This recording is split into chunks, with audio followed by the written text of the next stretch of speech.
Saya ke Bung Firza kalau begitu sekarang. Ya. Apakah pihak keluarga atau dari penasihat hukum memiliki bukti baru seperti yang disampaikan tadi untuk kembali membuka kasus ini? Ya. Terima kasih Pak Renold atas ulasannya. Sebelum kita masuk kepada yang dikatakan tadi bukti baru, artinya tentu keluarga dan kita penasihat hukum siap untuk menyampaikan nanti ketika nanti kita bersama-sama untuk sepakat dibuka lagi proses penyelidikan kasus ini. Sebelumnya itu, yang perlu harus kita lihat adalah bagaimana agar penyelidik, pihak kepolisian memperdalam penyelidikannya. Memperdalam penyelidikan itu bisa kita lihat mulai dari ketika mayat ditemukan. Kalau di sini kita melihat ada suatu keraguan atau kita lebih tepatnya mendorong agar penyidik agar supaya lebih bagaimana agar kasusnya terungkap sesuai dengan fungsi kepolisian yang profesional. Karena kita yakin, kita tahu bahwa kepolisian negara Republik Indonesia dituntut untuk bekerja secara profesional. Kita mulai dari ketika penemuan mayat. Penemuan mayat itu ditemukan oleh penjaga kos Siswanto. Dan di situ harus diperdalam lagi, ya. Ketika ditemukan, ketika mayat dalam keadaan tertutup di selimut. Logikanya saja, mana mungkin apabila seorang yang meninggal dunia menyelimuti dirinya sendiri. Ini mungkin dari penyidik nanti bisa lihat lagi bagaimana mendalami proses penyelidikan ini agar supaya lebih terang. Yang kedua, kalau kita lihat ada kejanggalan, bagaimana mungkin ya ketika seseorang merenggut nyawa, meninggal atau dikatakan dia bunuh diri, akan tapi tempat alas tidurnya, spraynya itu tidak ada semacam perubahan. Biasa-biasa saja, seolah-olah tidak ada suatu hentakan atau suatu aktivitas fisik yang mengakibatkan menebus ajal ini. Ini harus didalami. Dan mungkin juga sampai kepada hal-hal yang lain. Ya.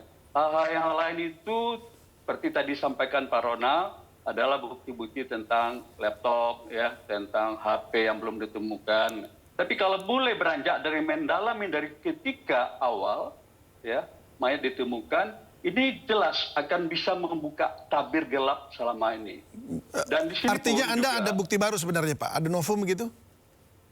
Gini, sebelum kita menyampaikan ada bukti baru, kita menyampaikan analisa secara yuridis, secara fakta tentang kejadian-kejadian. Barulah nanti kita bicara pada proses membuktikan atau menambahkan bukti atau mengajukan bukti. Baik, saat itu penasihat hukum, keluarga atau pihak keluarga saat olah TKP itu diundang nggak Pak? Itu datang kemudian. Maksudnya datang jadi kemudian bagaimana Pak? Di sini pun juga kita meragukan dalam konteks objektivitas. Ketika proses itu ditemukan mayat, itu seperti TKP-nya tidak steril. Sedangkan untuk suatu tindak pidana atau suatu kejadian peristiwa hukum, jelas itu harus polis lain itu harus memang benar-benar steril. Ini pengamatan dari kita penasihat hukum maupun yang disampaikan oleh keluarga korban. Baik, boleh saya konfirmasi dulu ya Pak ya, Bung Firza ke Pak Ronald. Bagaimana Pak Ronald, apakah memang demikian yang disampaikan tadi oleh pihak penasihat hukum? Kalau untuk proses TKP, ya karena tindakan pro justisia sebagai teknis dari kepolisian berdasarkan SOP, ya, kita kan harus menjaga yang namanya status quo, ya, menjaga namanya status quo. Jadi bisa dihadiri pihak keluarga, tapi tidak boleh masuk ke dalam TKP. Tidak boleh masuk ke dalam TKP sampai dengan olah TKP itu selesai. Namun demikian pihak keluarga tetap kita berikan akses, ya. Ini keterangan dari penyelidik memberikan akses di mana saat diberitahukan seperti saat dari pihak penyelidik memberitahu, sebenarnya sudah diberitahukan hasil otopsi kemudian dan segala sesuatu hal perkembangan penyelidikan pada saat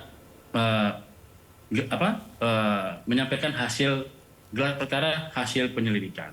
Nah, untuk pihak keluarga itu pada tanggal 14 Juli 2025, pihak keluarga sudah pernah datang bersama-sama dengan penyelidik untuk mendatangi TKP. Dan di situ juga bersama-sama penyelidik dari Direktorat Kriminal Umum dengan pihak keluarga sama-sama membuka barang-barang milik almarhum ADP di dalam koper. Iya, tapi tadi katanya sudah tidak steril lagi katanya begitu, atau tidak sudah tercemar begitu. Dalam artian apalagi misalnya disinggung dengan CCTV yang kemudian bergeser dan segala macam. Itu bagaimana tanggapannya? Ya, kami tidak mau di sini memperdebatkan hal itu, tapi pada intinya semua warga yang di TKP tersebut melihat seluruh tindakan kepolisian, kemudian banyak juga yang menyaksikan bagaimana tim dari olah TKP bahkan sempat melakukan olah TKP ulang untuk meyakinkan apakah masih ada barang bukti, alat bukti lainnya yang masih bisa digunakan untuk membuktikan ini tindak pidana apa sih, siapa sih pelakunya, dan motifnya apa. Nah, seperti itu. Baik. Itu, Mas. Baik.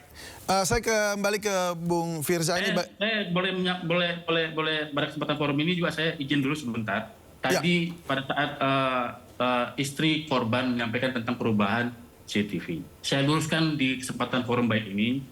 Jadi perubahan angle CCTV itu bukan permintaan dari istri korban. Saya ulangi, bukan permintaan dari istri korban.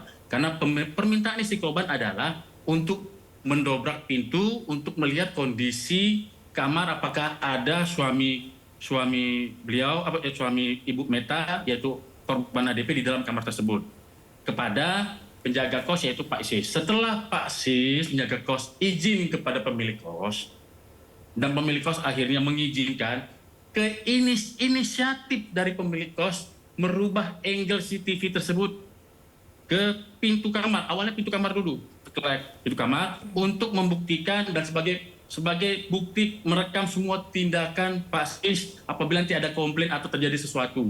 Kemudian pintu tidak bisa dibuka, akhirnya kesimpulan Pak Sis lewat jendela, baru dirubah lagi pintu dan jendela. Jadi 2 kali perubahan angle itu inisiatif dari pemilik kos. Itu sengaja direkam yang bersangkutan untuk inilah tindak segala suatu tindakan dilakukan oleh Pak Sis untuk menghindari komplain yang tidak diinginkan ke depannya. Seperti itu. Baik, kita sudah dengar nih Bung Firza apa yang disampaikan oleh pihak kepolisian. Lalu bagaimana sekarang pihak keluarga dan juga mungkin Anda sebagai penasihat hukum menilai transparansi dan akuntabilitas dari polisi dalam menangani kasus ini sejauh ini? Ya. Kalau kita melihat proses yang dilakukan oleh pihak kepolisian itu masih perlu untuk ditingkatkan lagi, yaitu dengan cara memperdalam baik itu dalam analisa secara forensik maupun memperdalam keterangan-keterangan saksi-saksi yang pernah diperiksa. Termasuk juga kalau kita lihat di sini penyidik semestinya harus menampilkan barang bukti itu yang mempunyai kaitan dengan peristiwa pidana. Contoh yang pernah dilihat itu adalah lakban. Lakban itu yang diambil itu bukan lakban yang digunakan, kalau dikatakan awalnya kan untuk melilit korban. Tapi yang lakban yang dia hadirkan sebagai barang bukti itu adalah lakban yang ada dikuasai oleh istri korban, yang dimana diserahkan kepada pihak penyidik. Kalau menurut kami itu bukan merupakan barang bukti. Yang kedua, ada di situ sendal warna pink. Itu bukan milik korban. Itu adalah milik dari istri korban. Dan hal itu telah disampaikan tadi ketika kita rapat dengan pendapat umum dengan Komisi 13. Nah, inilah kalau kita berharap kita menuntut pihak kepolisian harus benar-benar profesional dalam melaksanakan tugasnya. Karena apa? Karena ini menyangkut dari seorang duta besar ya, yang merupakan adalah wajah Indonesia ketika dia di luar negeri. Nah, ini pun juga semestinya harus kita sadari, yang meninggalnya ada diplomat muda, yang berkarirnya bagus. Ini yang perlu sebagai pendorong kita kepada pihak kepolisian, kita buka lagi kasus ini diperdalam lagi dalam proses penyelidikan sehingga nanti bisa masuk pada tahap penyidikan. Baik. Dan kami dari keluarga maupun dari penasihat hukum siap untuk nanti berkontribusi dalam bentuk apapun, terutama untuk mengungkap fakta-fakta yang selama ini belum jelas, belum terang, sehingga berakibatkan adanya pendapat-pendapat yang mengarahkan bahwa ini adalah bunuh diri. Baik. Demikian saya kira.